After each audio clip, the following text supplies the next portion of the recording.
Hi, Liz here from Hoosier Homemade. Today I'm going to share with you a great program from Downey. It's called Touch of Comfort Quilts for Kids, and they provide quilts for children that are in the hospital.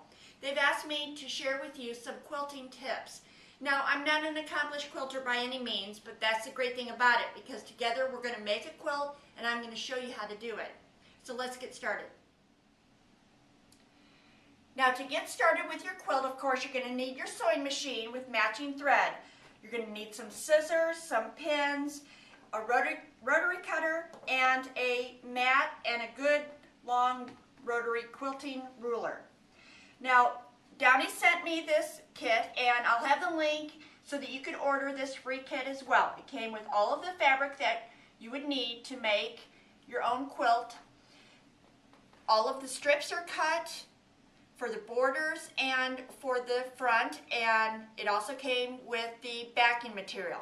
Now, to make it a little bit easier for the novice quilter, I've decided to change up the pattern a little bit. So I went and bought some matching fabric, and we're going to cut it in 6.5-inch squares to go along with what they already have cut in the kit.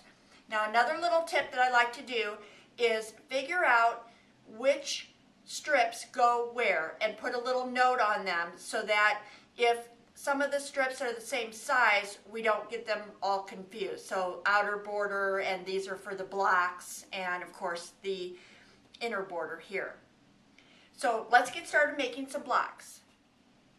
Okay, so the first thing you're going to want to do if you're going to use any regular fabric that doesn't come in the kit is cut these squares. So I'm going to show you how we did that. We have the cutting mat, our quilting ruler, and a rotary cutter.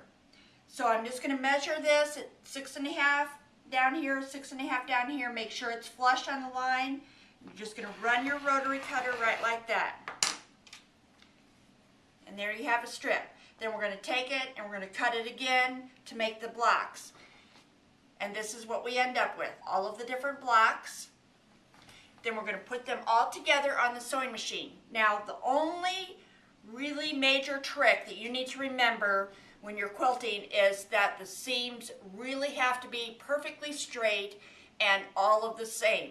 So the recommended is 1/4-inch seam. You can see how I sewed this together here. And then you want to press your seam toward the darker fabric. So you can see these two seams here are pressed in. This one is pressed to the darker. And we have our first row put together. So there you have it. Okay, we have our first row done, and we will be back next week to show you some progress. Thanks for visiting. We'll see you again real soon on HoosierHomemade.com.